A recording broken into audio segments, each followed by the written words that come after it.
News ये भी आ रही है कि एरो 3 ने ईरान के एक मिसाइल को स्पेस में जाकर इंटरसेप्ट किया। कंफर्म गलियारों से खबर है जो मैं आपको बताने जा रहा हूँ। पाकिस्तान ने ईरानियन बॉर्डर पर अपनी एयरफोर्स को एक्टिव किया कि ईरान ने दावा किया है कि उन्होंने 2 F-35 इजरायली फाइटर जेट्स मार गिराए। वो S-300 से F-35 गिरा दे रहे हैं, बहुत बड़ी बात है।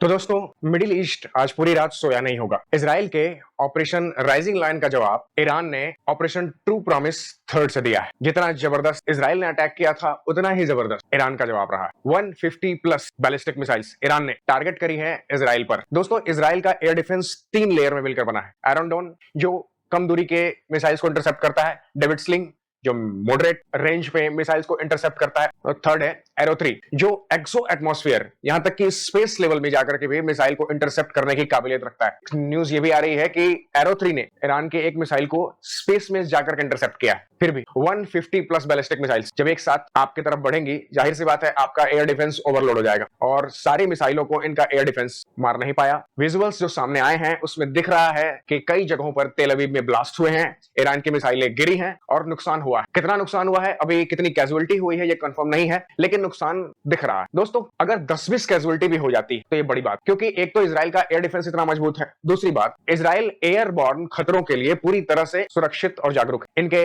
सिटीजन्स बंकर में चले जाते हैं जब सायरन बजता है, ब्लैकआउट हो जाता है, मतलब उनको हर चीज का पता है। इसके बावजूद अगर 10-20 कैजुअलिटी हो जाती है, ये सक्सेसफुल माना जाएगा। इस बार इजराइल पर जो हमला किया है ईरान ने, उन्होंने कई जगहों से हमला किया, यहां तक कि सबमरीन से भी उन्होंने मिसाइल्स दागी हैं और ये मिसाइल्स की इंटेंसिटी इतनी ज्यादा थी कि इराक में और जॉर्डन में जो अमेरिकी एयर डिफेंस है, इनको भी आना पड़ा इजराइल की मदद करने के लिए मिसाइलों को इंटरसेप्ट करने में। दोस्तों, इंपैक्ट क्या है? देखिए, पहला इंपैक्ट तो दिख गया है और that is oil price hike. दोस्तों, सिर्फ एक रात में क्रूड ऑयल के दाम $78 पर बैरल पहुंच गए। अगर ये और खराब होता है तो ईरान टारगेट करेगा हॉर्मुज स्ट्रेट को। हॉर्मुज स्ट्रेट वर्ल्ड का 20% ऑयल सप्लाई चेन है, इससे हो करके ऑयल टैंकर्स गुजरते हैं। यहीं पर यूएई भी है, यहीं पर ओमान भी है, लेकिन हॉर्मुज स्ट्रेट को पूरी तरह से कंट्रोल करता है ईरान। अगर वो हॉर्मुज स्ट्रेट को चॉक कर देता है तो जाहिर सी बात है भारत, चाइना समेत कई देशों की ऑयल सप्लाई रुक सकती है और इससे दाम जो है ऑयल प्राइस के $150 पर बैरल तक भी जा सकते हैं। ये सुनने में बहुत आसान लगता है, लेकिन जब इतने दाम ऊपर जाएंगे, जाहिर सी बात है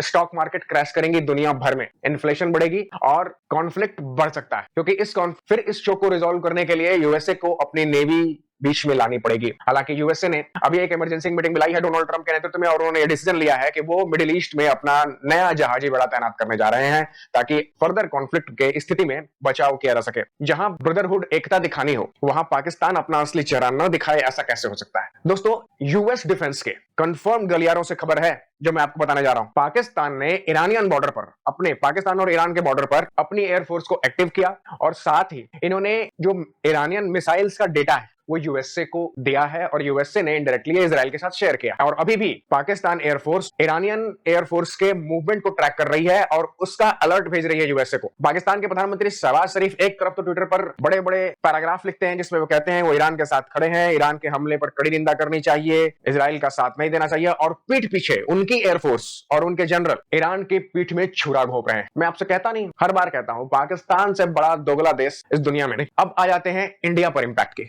दोस्तों, इंडिया पर जो सबसे बड़ा इंपैक्ट पड़ रहा है वो है एविएशन में। आपको पता होगा कि ऑपरेशन सिंदूर के बाद से ही पाकिस्तान ने अपना एयर स्पेस बंद कर दिया था, लेकिन अब ईरान ने भी अपना एयर स्पेस बंद कर दिया है। तो दोनों देशों के एयर स्पेस बंद होने से अब हमें और लंबा रूट लेना पड़ रहा है यूरोप और कनाडा जाने में। जाहिर सी बात है, फ्यूल की खपत ज्यादा हो रही है और जो फ्लाइट का टाइम है वो डिले हो रहा है। फ्यूल की खपत जो चार्जेस है वो तो वगैरह हम अफोर्ड कर सकते हैं, लेकिन जो ये देरी हो रही है ये चिंताजनक है। अब दोस्तों, बात कर लेते हैं दोनों अटैक्स की सिमिलरिटी पर। अभी भी ईरान ने बहुत अच्छा रिस्पांस दिया है, लेकिन इजराइल का पलड़ा अभी भी भारी है। मैं ऐसा क्यों कह रहा हूं? क्योंकि देखिए, जो इजराइल की तरफ से अटैक हुए हैं उसमें ईरान के जो जनरल हैं वो भी मारे गए हैं और उनके न्यूक्लियर कैपेबिलिटीज पूरी तरह से तबाह हो गई, उनके न्यूक्लियर साइंटिस्ट मारे गए। तो इजराइल को जो करना था इजराइल ने कर लिया। हमला ईरान की तरफ से इजराइल पर किया गया है वो एट रैंडम है, वो रिहायशी इलाकों में गिरा है, उनका कोई प्रिसीजन नहीं था, कोई टारगेट अचीव नहीं हुआ है। इजराइल का जो टारगेट है वो इतना सटीक था, आप ये देख सकते हैं जो पूरी बिल्डिंग है, इस बिल्डिंग में सिर्फ एक बेडरूम में जाकर के मिसाइल लगे। उस बेडरूम में एक साइंटिस्ट था जो ईरान के न्यूक्लियर डेवलपमेंट से रिलेटेड था और बिल्डिंग वैसे की वैसे खड़ी। ईरान के हमले रिहायशी इलाकों में हुए हैं, सिविलियंस मारे जा सकते हैं। अगर ऐसा हमला इजराइल करने लगे, रिहायशी इलाकों को टारगेट करने लगे, तो बहुत ज्यादा कैजुअलिटी होगी। हालांकि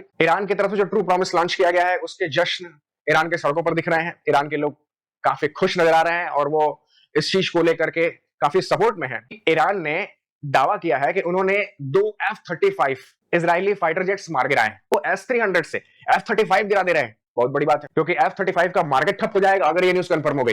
F-35 अभी आपने देखा होगा, यूएसए ने भारत पर बहुत दबाव बनाया है कि वो F-35 ले ले Su-57 जो रशिया का है उसको छोड़ करके। तो आगे अगर ये न्यूज कंफर्म हो जाती है तो जाहिर सी बात है F-35 पर क्वेश्चन मार्क लगेंगे। अगर S-300 से F-35 मार के गिराया जा सकता है तो फिर चाइना के पास तो S-400 है, फिर हमारे वो किस काम का। ईरान के जो सुप्रीम कमांडर है अयतुल्लाह खमैनी और उनके जो प्रेसिडेंट है पेजेश्कियां, इन दोनों के भी आवास पर इजराइल का मिसाइल हमला हुआ था जिसे ईरान के एयर डिफेंस ने फेल कर दिया है। मतलब खमैनी को भी टारगेट किया गया है। अगर इन द फ्यूचर खमैनी को कुछ नुकसान होता है तो जाहिर सी बात है फिर एक बड़ी स्केल और बहुत अगली पिक्चर सामने आएगी। देखते हैं आगे ये वॉर किस हद तक जाती है और हम इसको काउंटर कैसे कर सकते हैं। जय हिंद।